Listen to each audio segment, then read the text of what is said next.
मधुर आवाज़ चैनल में आपका स्वागत है। हमारी आज की कहानी है बुलंद हौसले का नतीजा। आज सुबह जब मालती जी उठी तो हर बार की तरह उन्होंने रसोई में जाकर चाय बनाई।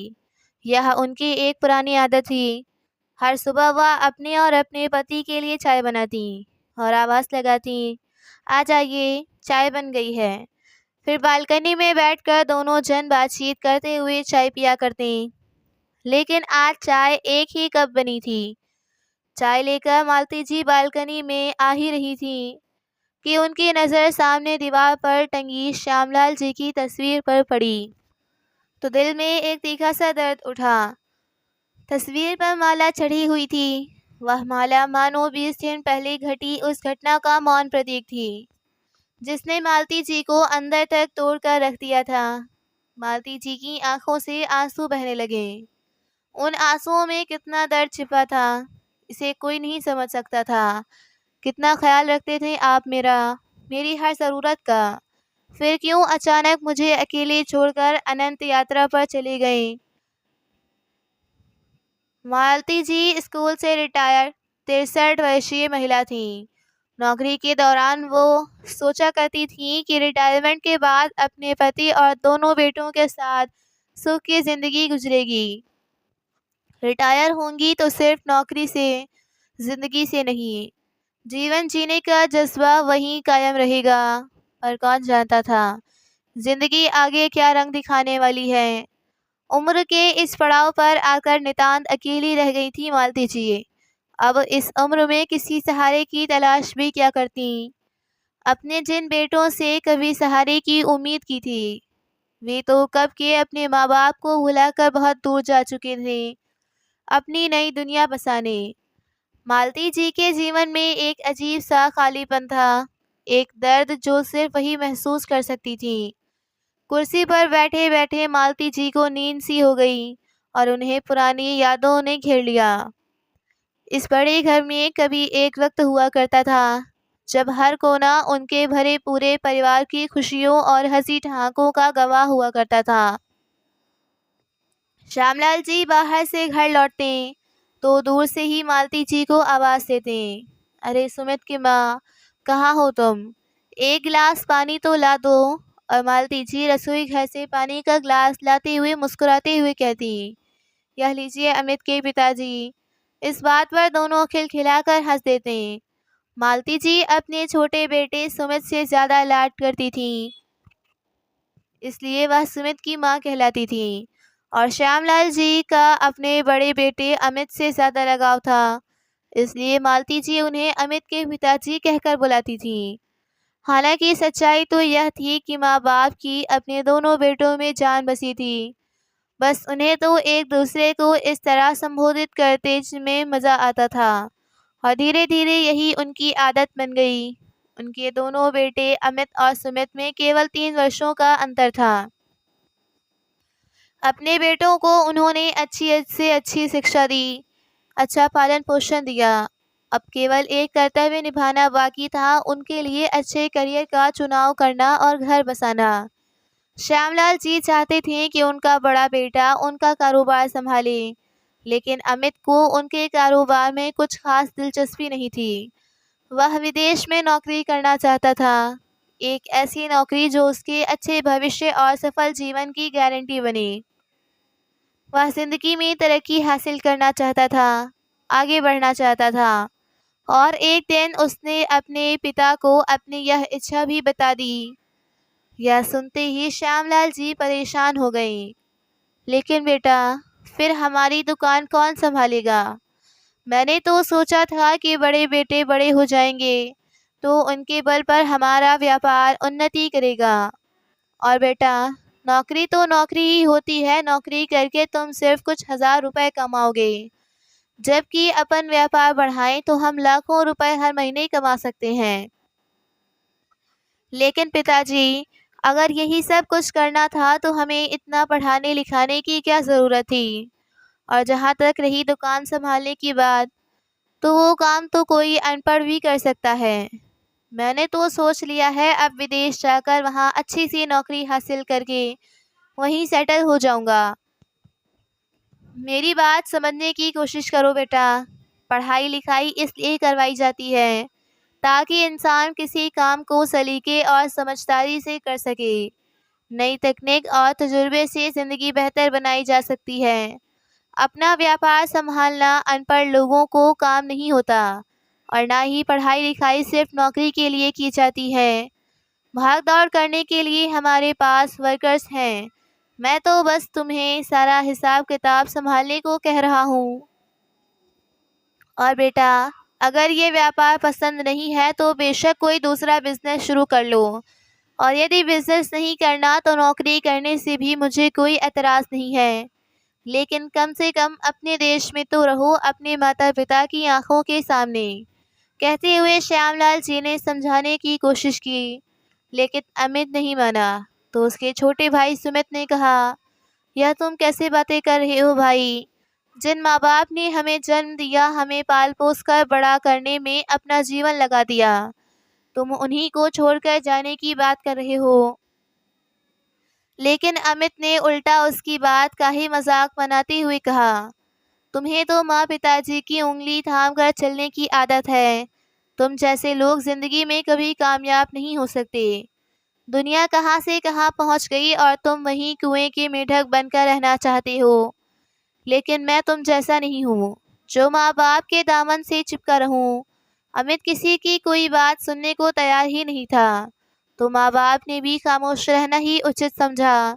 बड़ी कोशिशों के बाद आखिरकार अमित ने वीज़ा हासिल कर लिया और एक दिन जहाज़ पर बैठकर अमेरिका चला गया। डॉलर्स की चकाचौंध में तो उसे बूढ़े होते हुए अपने माँ बाप नजर आ रहे थे, और न ही अपनी जिम्मेदारी का एहसास हो रहा था। बेटे के यूं चले जाने से मालती जी को बहुत दुख हुआ, तो श्यामलाल जी समझाते हुए बोले, कोई बात नहीं मालती, आजकल की नई पीढ़ी शायद अपने हिसाब से जीना चाहती है। तो मालती जी ने कहा, लेकिन माँ बाप तो अपनी औलाद के लिए अपने सारे फ़र्ज़ अदा करते हैं, जी जान से मेहनत करते हैं, अपनी ज़िंदगी का हर लम्हा अपने बच्चों के फ्यूचर की सोच में गुजार देते हैं। औलाद के पैदा होने से लेकर उसके जवान होने तक वह उसकी हर ज़रूरत और ख्वाहिश का ख्याल रखते हैं। फिर क्यों औलाद अपने भविष्य और मनचाही ज़िंदगी के अलावा और कुछ नहीं सोच पाती? कहते हुए मालती जी की आवाज़ रुआसी हो गई। तो श्यामलाल जी बोले, चिंता मत करो मालती, अमित को जैसे जीना है उसे जीने दो। हमारे पास हमारा छोटा बेटा सुमित तो है ना। सुमित बचपन से ही कुछ शर्मीले स्वभाव का था, अपने बड़े भाई अमित से बिल्कुल विपरीत। उसे अब तक अपने माँ बाप की उंगली थाम कर चलने की आदत थी। बड़े बेटे अमित के चले जाने के बाद श्यामलाल जी को अब उसी से उम्मीदें थीं। कम से कम वह अमित की तरह स्वार्थी तो नहीं था।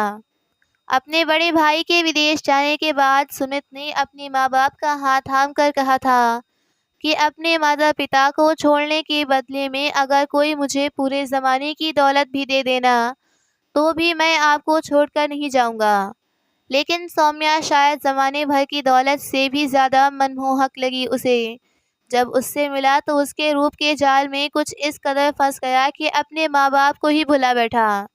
सौम्या भी एक ऐसे ही लड़के की तलाश में थी, जिसकी अपनी कोई सोच ना हो, जिसे वह अपनी उंगलियों पर नचा सके और अपनी मर्जी के अनुसार ढाल सके। उसके लिए वह एक परफेक्ट हस्बैंड मटेरियल था। उसका सोचना था कि अगर पति हाँ में हाँ मिलने वाला हो तो पत्नी ज़्यादा खुश रहती है। सौम्या अमीर और मॉडर्न परिवार से संबंध रखती थी। 2 भाइयों की इकलौती बहन थी और पिता की इकलौती बेटी। उसके बचपन में ही उसकी माँ का देहांत हो चुका था। पिता का करोड़ों का बिजनेस था। बहुत से शहरों में उनके बिजनेस की शाखाएं फैली हुई थीं।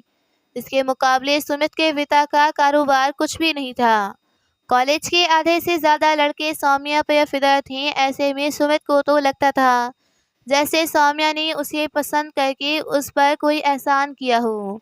रोज़ाना की तरह कॉलेज की कैंटीन में बैठकर कोल्ड ड्रिंक्स पीते वक्त सौम्या ने कहा, सुमित तुम अपने माता पिता को हमारे घर कब भेज रहे हो? मेरे पापा तुम्हारे घर वालों से मिलना चाहते हैं।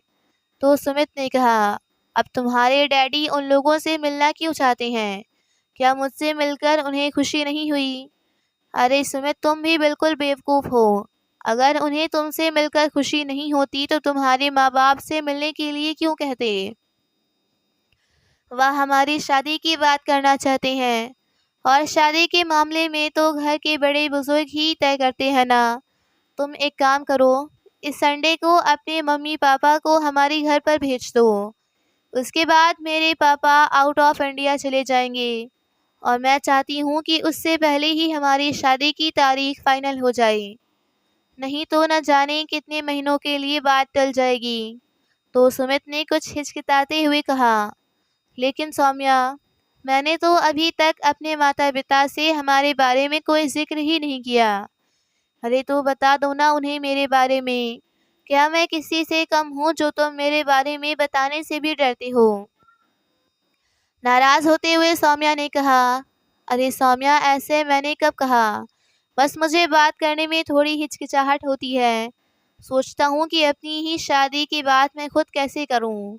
तो सौम्या गुस्से से बोली, मुझे एक बात बताओ, क्या तुम्हारे माँ बाप तुम्हें बच्चा समझते हैं, या तुम खुद ही अपने आप को छोटा बच्चा मानकर बैठे हो?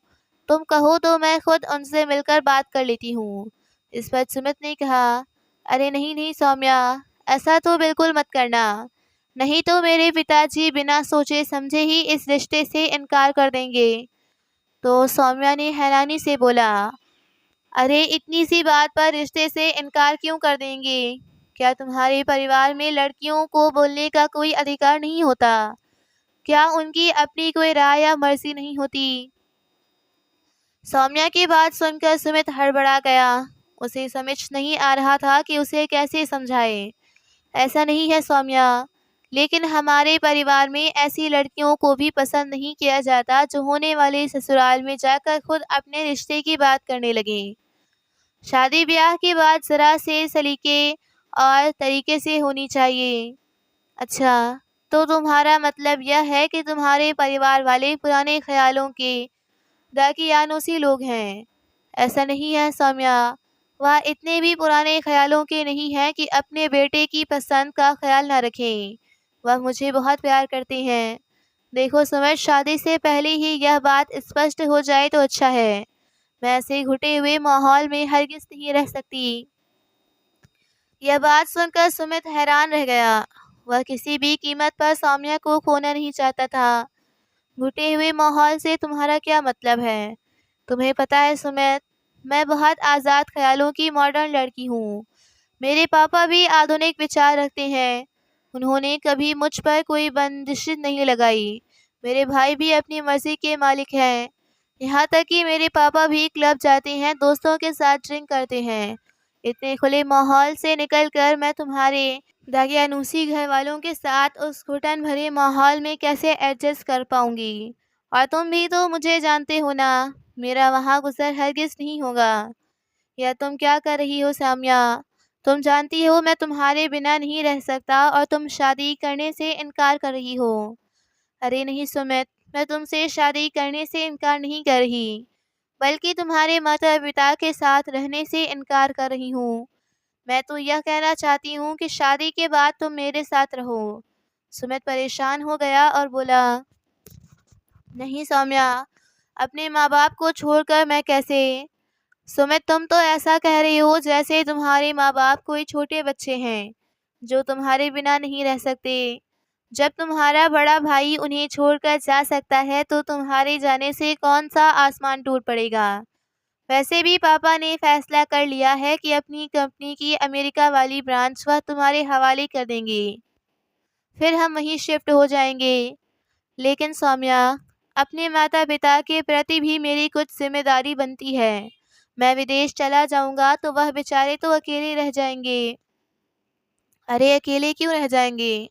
क्या उनकी यहाँ रिश्तेदारी नहीं है? सबसे मिलते जुलते रहेंगे। वैसे भी जब बच्चे बड़े हो जाते हैं तो माँ बाप को उन्हें अपने पल्लू से बांधकर नहीं रखना चाहिए। उन्हें अपने मन मुताबिक जीने देना चाहिए। सौम्या ने अपनी बातों से सुमित को विश्वास में ले लिया। अब सुमित को भी लगने लगा था कि सौम्या जो कह रही है उसमें कुछ बुराई नहीं है। रात को जब सुमित घर पहुंचा तो उसने हिम्मत जुटाकर अपने बाप पिताजी को सौम्या के बारे में बता दिया। और साथ ही साथ बाकी सारी बातें भी बता दी। मालती जी और श्यामलाल जी सुमित के मुंह से यह सब सुनकर जैसे सुन से रह गए। अपने छोटे बेटे से तो कम से कम उन्हें यह उम्मीद नहीं थी। पिता ने थके हुए स्वर में कहा, तुम क्या चाहते हो सुमित बेटा? क्या तुम भी हमें छोड़कर जाना चाहते हो?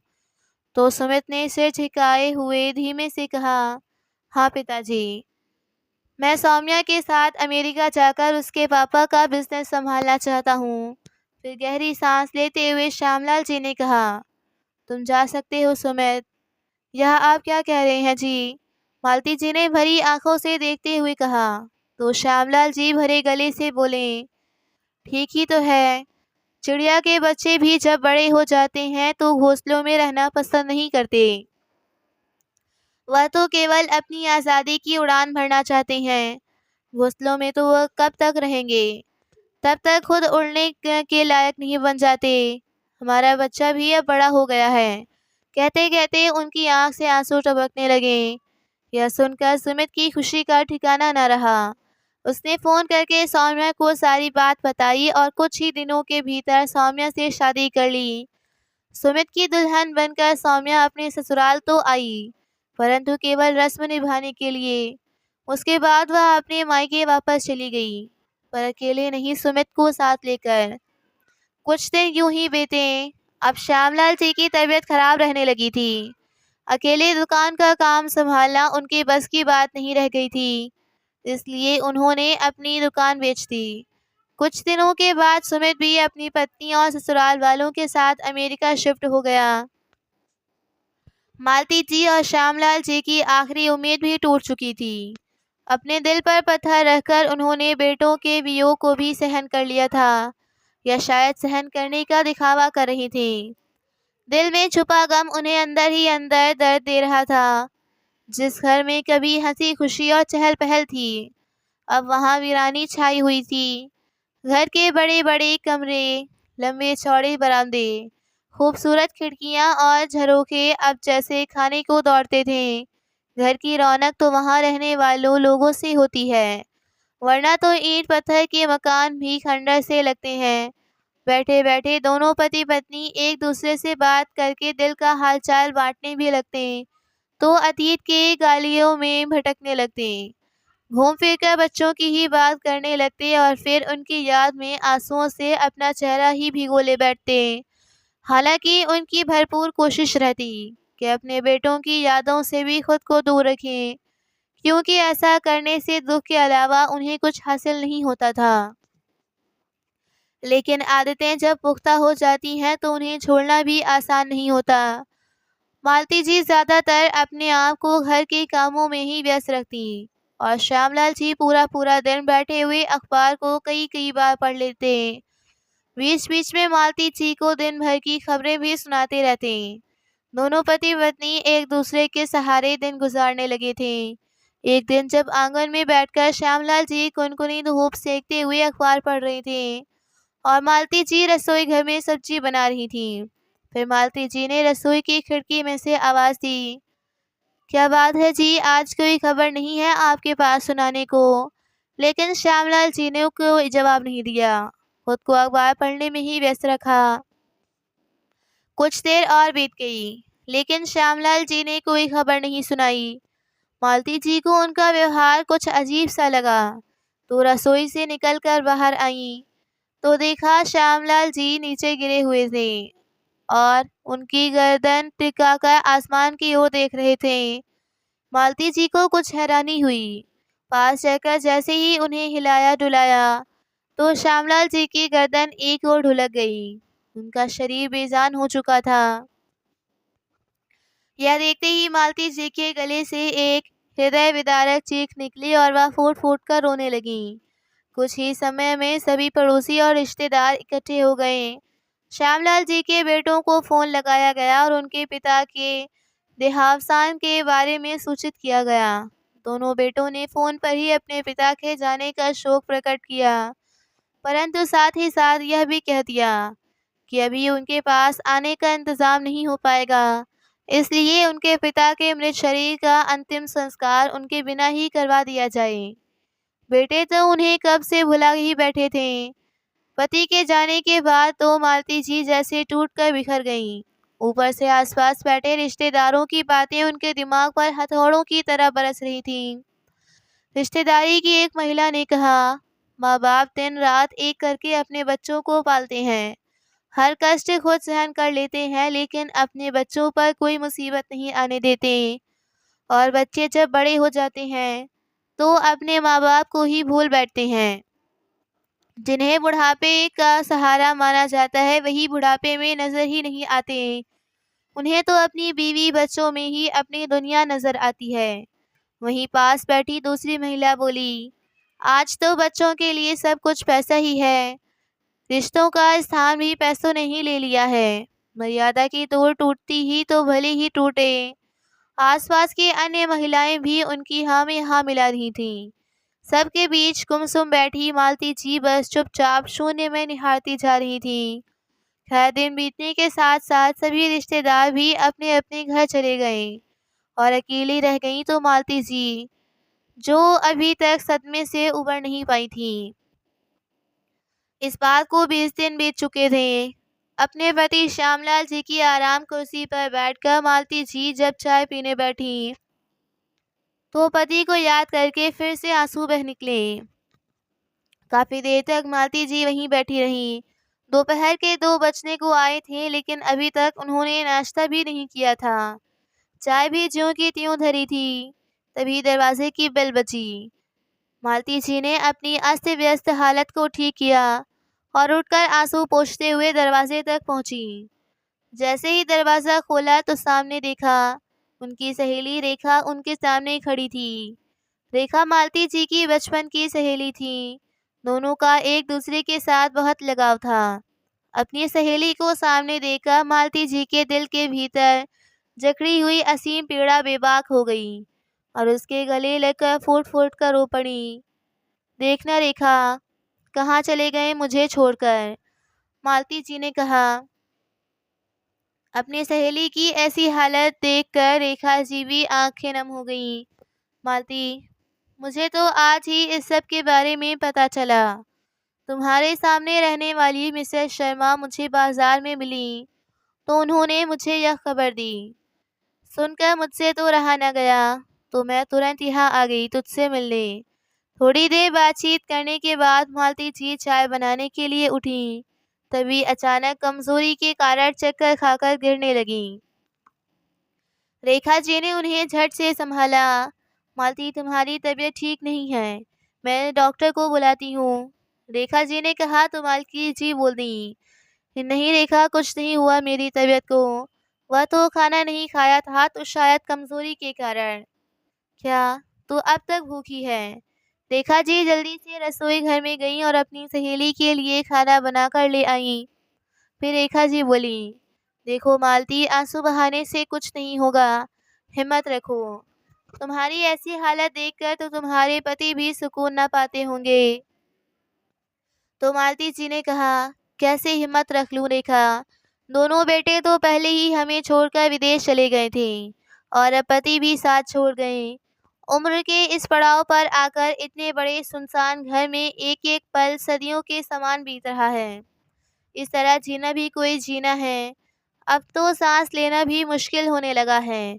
कहते हुए मालती जी फिर से सुबकने लगी तो रेखा बोली, मालती, मुश्किलों भी आसानी लाती हैं।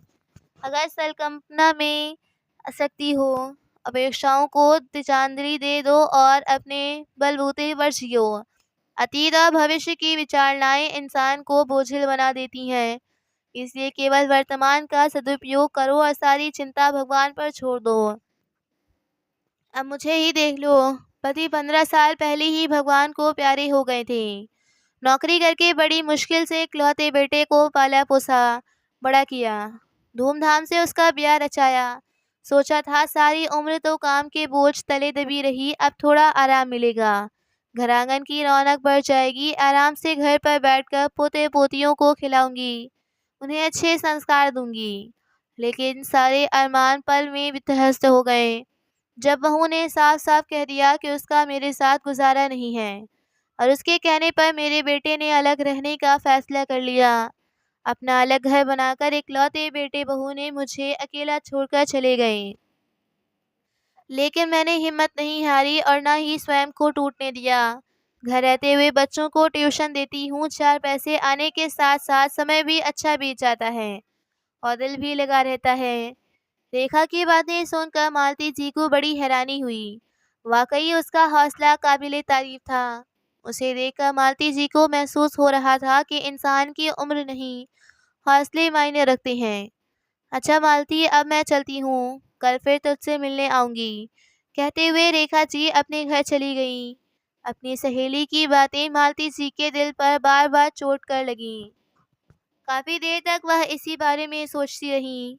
अगले दिन सूरज उगने के साथ मालती जी जागी तो देखा सूर्य की लालिमा खिड़कियों से झांक रही थी। उन्हें ऐसा महसूस हुआ जैसे वह उनके साथ निभाने आई हों।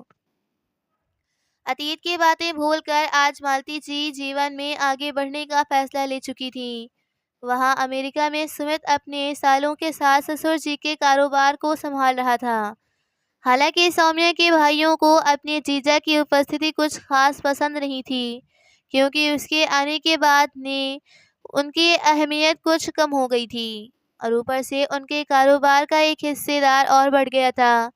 परंतु अपने पिता के डर से उसे कुछ नहीं कह पाते थे। उसे देखकर वह मन ही मन कुढ़ते रहते। धीरे धीरे वक्त बीतता गया। सुमित को भी अपने सालों के व्यवहार में बदलाव नजर आ रहा था, परंतु सब कुछ जानते समझते हुए भी वो अनजान बनने का दिखावा करता रहा। वहीं विदेश में पहुंचकर सौम्या के तो जैसे पंख ही लग गए थे। वह अपना सारा समय ब्यूटी पार्लर्स में, पार्टीज में या शॉपिंग करने में बिताने लगी और जी भरकर पैसा उड़ाने लगी। एक दिन सौम्या के पापा शराब पीकर गाड़ी चला रहे थे। तभी अचानक उनकी कार का एक्सीडेंट हुआ और वहीं उनकी मृत्यु हो गई। सौम्या के दोनों भाइयों को पहले ही आंखों में सुमित पहले ही खटकता था। उन्हें अपनी बहन और बहनोई का साथ रहना भी पसंद नहीं था, इसलिए उन्होंने पिता के मरते ही अपनी बहन का हिस्सा अलग कर दिया और बहन भाई को दूध में पड़ी मक्खी की तरह निकाल बाहर कर दिया और यह भी कह दिया कि अब यह घर उन लोगों को छोड़ना होगा और अपना अलग घर बनाकर वहीं रहना होगा। सौम्या की उनके आगे एक न चली और सीधा सीधा सुमित उनके सामने कुछ बोल ही नहीं पाया। सौम्या ने तो बचपन से ऐशो आराम ही देखा था। माँ बाप ने अपने जीते जी जमाने की गर्म हवा भी उसे ना लगने दी थी। मेहनत करना तो उसे आता ही नहीं था। वह तो बस यही जानती थी कि उसके पास इतना पैसा हो कि जिस चीज़ पर हाथ रखे उसकी हो जाए। लेकिन पिता की मृत्यु के बाद उसकी दोनों भाभियों का व्यवहार बिल्कुल बदल गया। साथ ही साथ दोनों ने अपने अपने पति को उन दोनों के खिलाफ भड़काकर उनका हिस्सा अलग करवा दिया और अब तो उसे ताने मारने और नीचा दिखाने से भी वह पीछे नहीं हटती थी। सौम्या भी अब उनके साथ रहना नहीं चाहती थी और जल्द से जल्द अपना नया घर बनाकर इस घर से निकल जाना चाहती थी। लेकिन यह सब होता कैसे? सौम्या के भाइयों ने तो उसे जो हिस्सा दिया था वह इतना नहीं था कि दोनों पति पत्नी अपना अलग रहने का इंतज़ाम कर पाते और काम शुरू कर पाते। सौम्या और सुमित बेहद परेशान हो गए।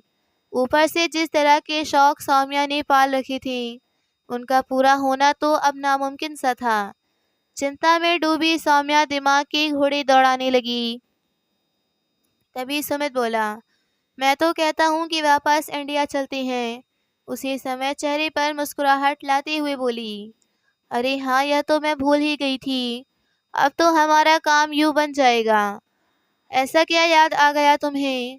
तुम तो ऐसा बोल रही हो जैसे तुम्हारे हाथ किसी खजाने की चाबी लगी हो।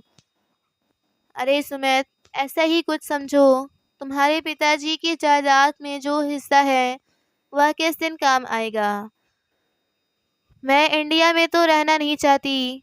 क्यों ना हम उनसे अपना हिस्सा लेकर यहाँ नए सिरे से जिंदगी की शुरुआत करें। तभी सुमित हैरानी से बोला, नहीं सौम्या, प्रॉपर्टी में हमारा हिस्सा तो ज़रूर है, लेकिन मैं माँ को वह बेचने के लिए कैसे कह सकता हूँ। लेकिन सुमित, यह भी तो सोचो, हमारे पास कोई और रास्ता भी नहीं है। एक रास्ता है सौम्या, क्यों ना हम दोनों यहीं रहकर नौकरी करना शुरू करें। और जहाँ तक रही घर का इंतज़ाम करने की बात, तो वह तो हम किराए पर भी रह सकते हैं ना। देखो सुमित, नौकरी करना मेरे बस की बात तो है नहीं, और सिर्फ तुम्हारी नौकरी करने से तो हमारे खर्चे पूरे होने से रहें। अगर तुम डॉक्टर या इंजीनियर होते तो बात और थी।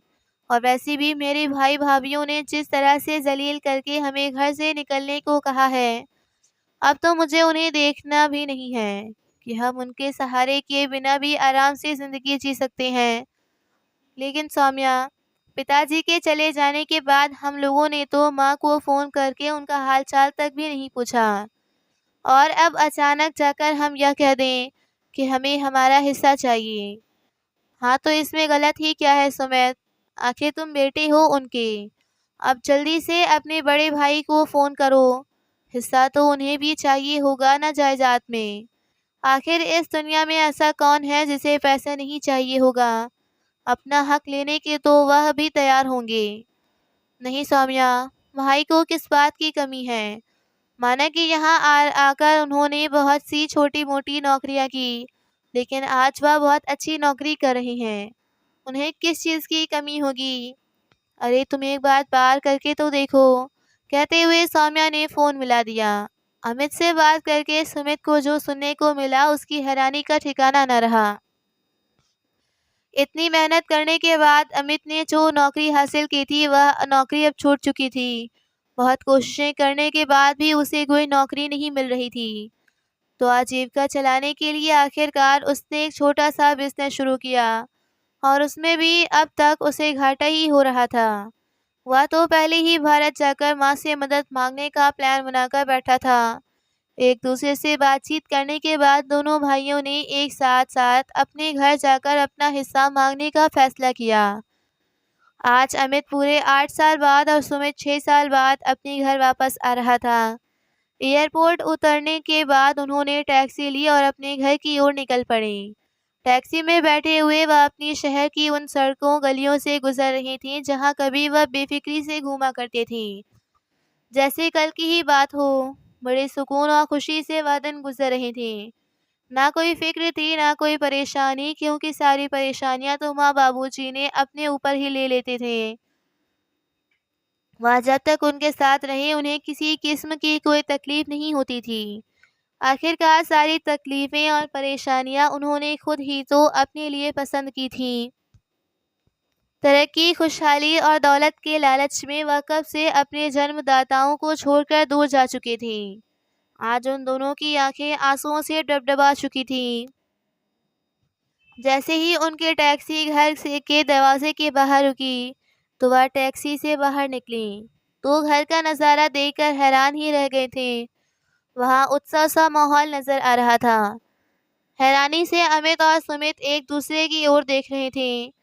फिर उनकी नज़र सामने लगे बोर्ड पर गई, जहाँ बड़े बड़े अक्षरों में लिखा था, श्री राम लाल मेमोरियल स्कूल। दरअसल मालती जी ने अपने घर की मरम्मत और रेनोवेशन करवाकर उसे एक स्कूल में तब्दील कर लिया था।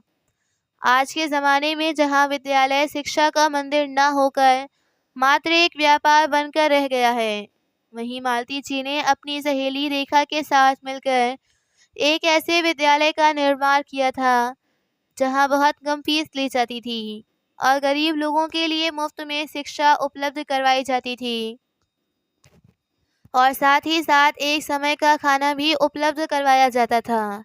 समय बीतने के साथ साथ जब अन्य लोगों और समाज से भी संस्थाओं को यह बात पता चली कि वह गरीब लोगों को पढ़ाने का काम करते हैं, तो वे उनकी मदद के लिए भी आगे आए और धीरे धीरे यह कारवां बढ़ता गया। स्कूल के लिए ट्रस्ट भी बनवा दिया गया और स्कूल शुरू होने के 2 साल बाद साथ वाली बिल्डिंग खरीदकर उसे भी स्कूल में शामिल कर लिया गया। आज उनके इसी स्कूल का सालाना फंक्शन था, जहां चीफ गेस्ट के तौर पर शहर के मेयर उपस्थित थे। आज उनके स्कूल की गिनती शहर के नामी स्कूलों में होती थी, और अब तो उनके प्राइमरी स्कूल को मिडिल स्कूल बनाने की इजाज़त भी मिल गई थी। इसलिए आज मालती जी बहुत खुश थीं। स्कूल का फंक्शन बहुत कामयाब हो रहा था।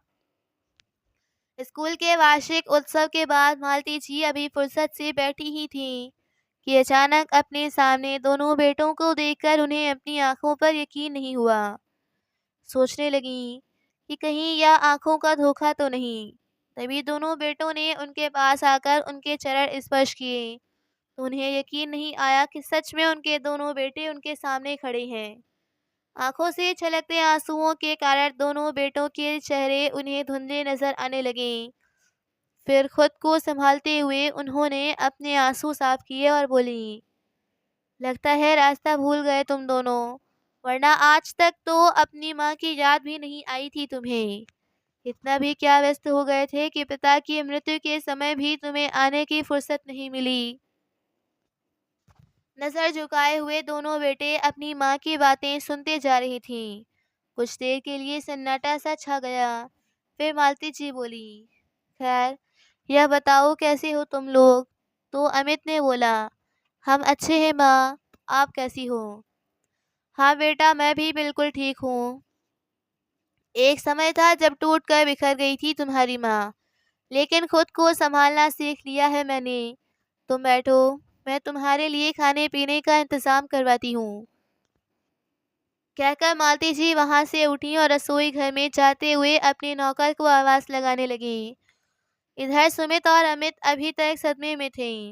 उन्होंने तो सोचा था कि पुराने समय का बना उनका घर अब खंडर का रूप ले चुका होगा, जिसे बेचकर वह अपनी रकम लेकर वहां से निकल जाएंगे।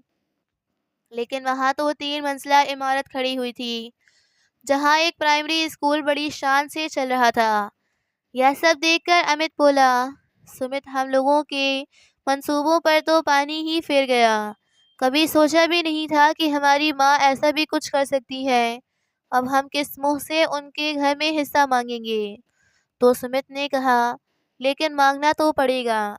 सौम्या तो यहाँ से एक अच्छी खासी रकम की आस लगाकर बैठी है। अगर पैसा लेकर ना गया तो मुझे कच्चा चबा जाएगी। हाँ सुमित, पैसों की ज़रूरत तो मुझे भी है। देखा जाए तो बच्चे कितने भी बड़े क्यों ना हो जाएं, लेकिन अपनी माँ के सामने तो बच्चे ही रहेंगे। मकान में ना सही, कम से कम दुकान का हिस्सा तो हमें मिल ही जाएगा। थोड़ी देर में मालती जी ने खाना लगवा दिया गया और अपने एक साथ बैठकर खाना खाया। खाना खाते हुए भी अमित और सुमित गहरी उलझन में थे। मालती जी ये सब नोटिस कर रही थी, लेकिन कुछ नहीं बोली। माँ, हमें आपसे कुछ बात करनी थी। खाना खाने के बाद अमित ने कहा तो मालती जी बोली, मैं जानती हूँ बेटा तुम्हें मुझसे क्या बात करनी है, लेकिन बेटा जिस चीज़ के लिए तुम यहाँ आई हो वह तो तुम्हें नहीं मिल पाएगी। दोनों बेटों ने हैरानी से अपनी माँ की ओर देखा तो मालती जी बोली, तुम्हारी माँ हूँ मैं, बचपन से तुम्हारी रग रग से वाकिफ हूँ। क्या मैं नहीं जानती कि तुम यहाँ अपना हिस्सा मांगने आए हो। ये सुनकर सुमित के माथे से पसीने की बूंदें टपकने लगी।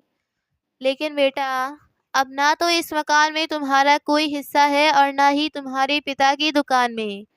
दुकान तो हमने उसी समय बेच दी थी जब तुम्हारे पिता बीमार रहने लगे थे, क्योंकि उनके इलाज के लिए हमें पैसों की ज़रूरत थी और जितना पैसा बचा था उससे मैंने यह घर रिपेयर करवा लिया और अपना स्कूल खोल लिया। और जब यह इमारत मैंने स्कूल के ट्रस्ट के नाम ही कर दी है, ताकि मेरे इस दुनिया से चले जाने के बाद भी स्कूल इसी तरह कायम रहे। लेकिन माँ, आपको क्या ज़रूरत थी यह सब करने की?